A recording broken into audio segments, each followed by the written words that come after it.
reka twubike amacupa twegura inyandiko. Мне один приятель мой из Европы, большой начальник, boss ukomeye aherutse kumbaza ati ugira urukundo mu buzima bwawe. Naramubajije nti ushatse kuvuga iki? Ati ndashaka kuvuga wigeze ujya mu rukundo ugakunda umuntu. Naramusubije nti cyane. Arongera arambaza ati ese hari umuntu nawe ugukunda?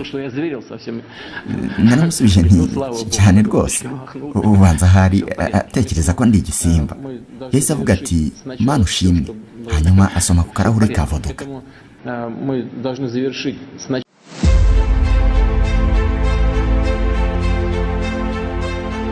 Uyu munsi reka ngusubize mu Burusiya, ariko noneho singiye kuvuga kuri Putin ubwe cyangwa iby'intambara amaze umwaka urenga atangije kuri Ukraine, nubwo bigoye kuvuga ku Burusiya na Putin usize iby'intambara, ariko kuri inshuro noneho turaganira ku muryango wa Putin. During Mr. Putin's first presidential term, he took his wife on several foreign trips. But by his second term, ubundi ku bategetsi batavugirwamo ndetse bafata ibyemezo bikakaye bimwe bitapfa gutinyukwa n'uwari wese, bese babantu baba bafatwa nk'abarakare nka Putin nyine. Ikibazo gikunze kubibazwaho n'uburyo bitwara iyo bageze imbere mu miryango yabo. Hibazwa niba babasha kuba abagabo basanzwe, bakaba ababyeyi beza mu rugo, cyangwa se n'ubundi niba bagumana ya sura y'akazi.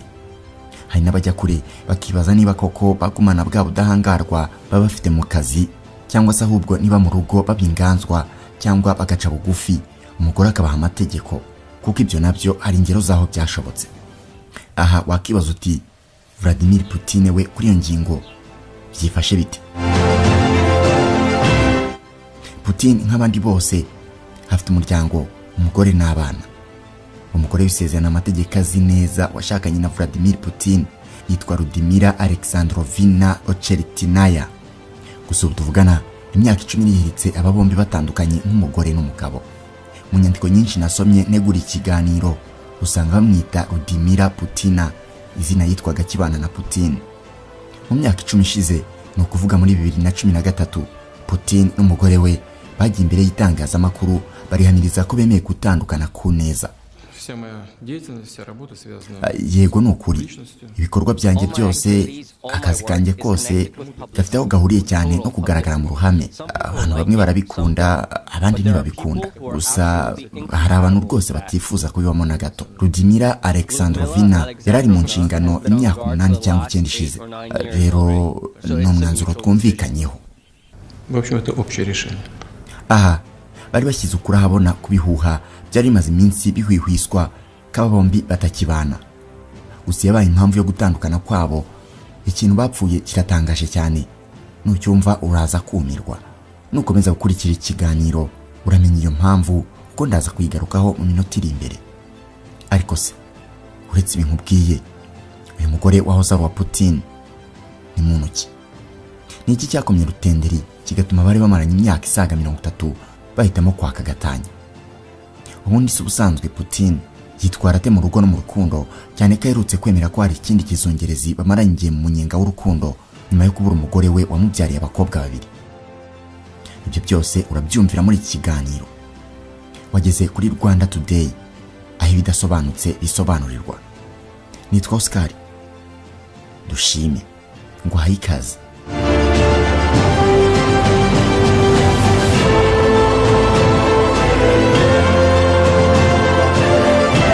Ikaze nanone mu kiganiro cyacu kandi cyanyu.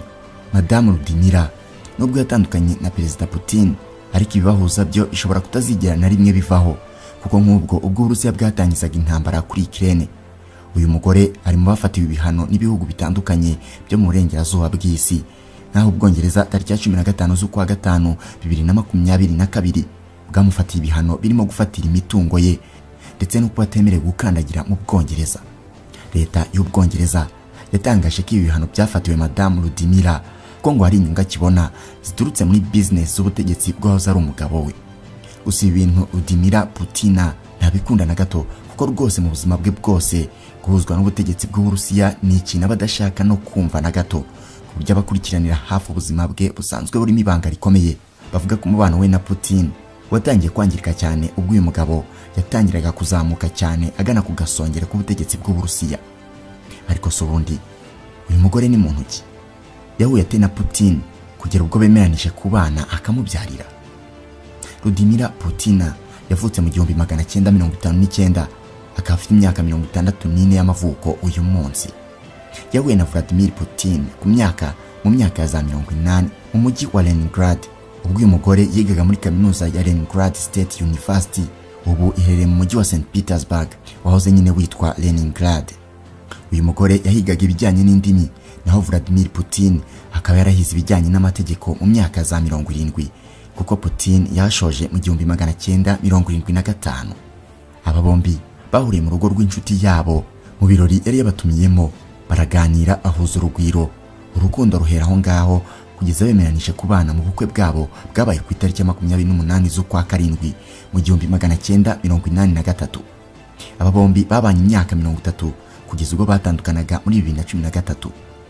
Muri iyo myaka yose babyaranye abana babiri b'abakobwa barimo Maria wavutse mu 1985 ndetse na Katerina wavutse mu 1986. Aba bana ba Putin bo tuzabagarukaho byihariye mu bindi biganiro byacu.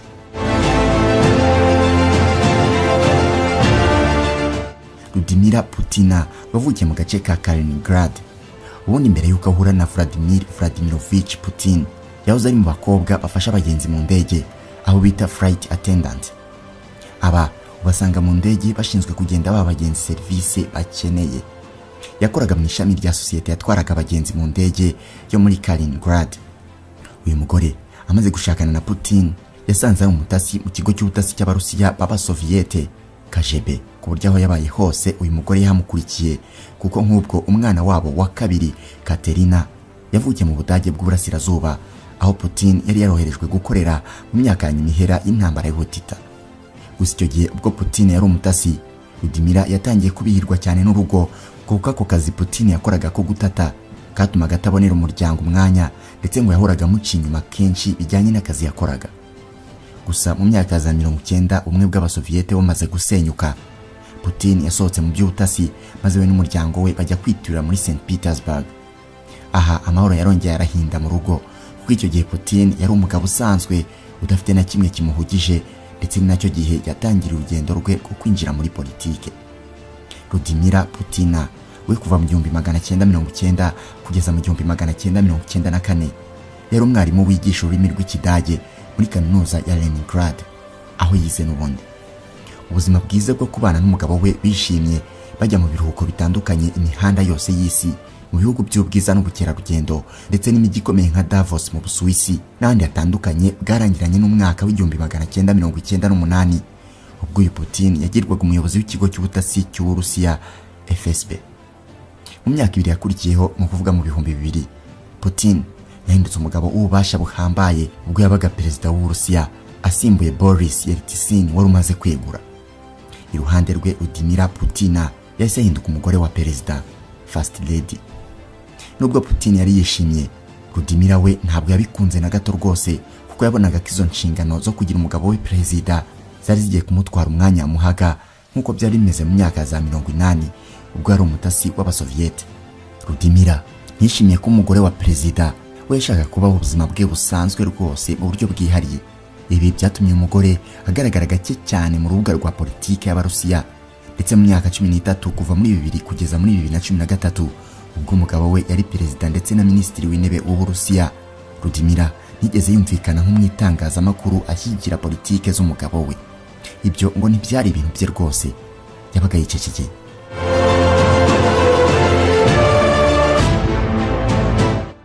Nka First Lady, Vladimir yagaragaye iruhande rwa Perezida Putin mu birori bimwe na bimwe byateguwe na leta cyangwa se igihe yabaga ahuye n'abandi bategetsi bakomeye mu isi. Gusa nabyo ntibyabaga buri gihe kuko kenshi rwose Putin yagaragaye ari wenyine. Muri manda ye ya mbere agitorerwa kuba umukuru w'igihugu w'Uburusiya, Vladimir Putin yagiye agaragara kenshi yasohokanye n'umugore we mu bihugu bitandukanye ahantu hatandukanye barya ubuzima bishimye bigaragara. Ariko kuri manda ya kabiri ibintu byarahindutse. Putin noneho yatangiye kujya agaragara yasohotse wenyine nta muntu bari kumwe, ahubwo mu cyimbo cyo kuba ari kumwe n'umugore we kenshi yagiye agaragara ari kumwe n'inshuti ye magara Bwana Dmitry Medvedev. Aha rero niho byatangiye guhihwiswa ko umubano we n'umugore we waba wari waratangiye kwangirika. Gusa ngarutse kuri uyu mugore, ikizwi neza nuko mu gihe yari umufasha w'umukuru w'igihugu yashyize imbaraga mu guharanira kubungabunga ururimi rw'Ikirusiya. Nyuma y'igihe kirekire, Rudimira na Perezida Vladimir Putin baje kwemeranya gutandukana. Igitondo kimwe barabyutse biyemeza gushyira ukuri kose hanze, maze mu biro bya Perezida w'Uburusiya Kremlin, imbere ya kamera na mikoro zicanye z'abanyamakuru, bemeza ko batandukanye mu mahoro. I agree with Vladimir Vladimirovich. Ndemeranya na Vladimir Vladimirovich. Uyu mu by'ukuri wari umwanzuro wacu twumvikanyeho. Ukubana kwacu kurarangiye kubera ko tutakibonana. Vladimir Vladimirovich yatwawe burundu n'akazi ke. Abana bacu barakuze, bari kubaho ubuzima bwabo. Icyabaye nuko twese dufite ubuzima bwacu, kandi rwose ntago ndi umuntu wo mu ruhame. Indeed, not a public person. Impamvu yo gutandukana kwabo yari nka yindi nganururo, kuko ngo kuba umugore atarakundaga kujya mu ruhame no kuba umugabo yaratwawe n'akazi akaba atarakimubonera umwanya kimwe n'umuryango muri rusange, ngo nibyo byabaye intandaro yo gutandukana kwabo. Bemeranijwe gutandukana, maze uyu mugore asohoka muri Kremlin ajya kwiberaho nk'umuturage usanzwe w'ubwisanzure bwose, utabangamiwe no gucungirwa umutekano ngo bamugenzura ibyo akora byose. Hari amakuru avuga ko batandukanye muri 2013, ariko ngo bari bamaze imyaka 6 batabana, ariko yanyamujwe n'ibiro bya Perezida Putin. Ku rundi ruhande, muri ibyo bihe byose batabanye, Perezida Putin yari yibereye mu rukundo n'ikizungerezi cy'Umurusiyakazi Arina Kabayeva, umukinnyi ukomeye w'imikino ngororamubiri ndetse n'umunyamakuru w'icyamamare wamenyekanye mu myaka ya za 90 ndetse na za 2000. Kugeza ubu kandi amakuru avuga ko Kabayeva akiriwe mukunzi cyangwa se umugore ukundana na Perezida Putin. Uyu afite imyaka 39 y'amavuko.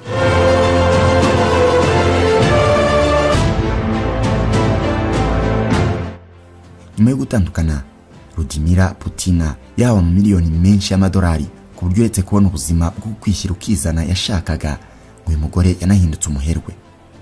Nyuma y'imyaka 2 atandukanye na Putin, mu kwa mbere kwa 2016 yashakanye n'undi mugabo arusha imyaka 21 yose, Bwana Ateye, umugabo w'imyaka 42 y'amavuko, kuko yavutse mu 1978. Nyuma yo gutandukana, nta gushwana no kuvuga undi nabi byabayeho hagati y'aba bombi, ndavuga Putin cyangwa se umugore we. Nk'ubwo nyuma gato yuko batandukanye byemewe n'amategeko, Rudimira yabwitangazamakuru kashimira cyane Putin ku mubano bagiranye. Perezida Putin nawe agaruka ku mugore we, yamugaragaje nkaho nta kibazo bafitanye. Rimwe mu kwezi kwa 12 2014, ubwo ari mu kiganiro n'itangazamakuru kuri televiziyo y'Uburusiya, Perezida Putin usanzwe bikora gake yagarutse ku buzima bwe bwite, avuga ko afite umukunzi. Ndetse muri icyo kiganiro yabajijwe niba hari umubano agifitanye n'uwahoze ari umugore we, asubiza ko rwose bajya babonana, kandi muri iki kiganiro yanavuze ko n'abana be ababona kenshi.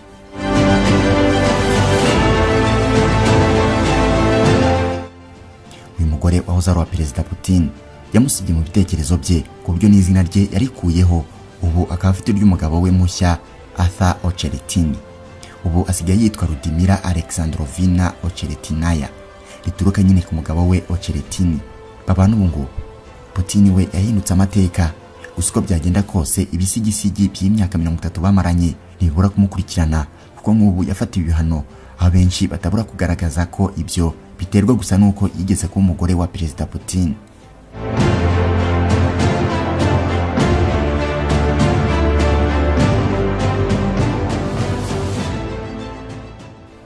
Ngayo nguko ngibyo bya Putin n'uwahoze ari umugore we. Uyu ni umusozo w'ikiganiro. Iyi ni Rwanda Today. Ndi Oscar. Dushime naho mwe muri inshuti z'akadasohoka. Ibiganiro hano nakagaruka. Imana ibarinde.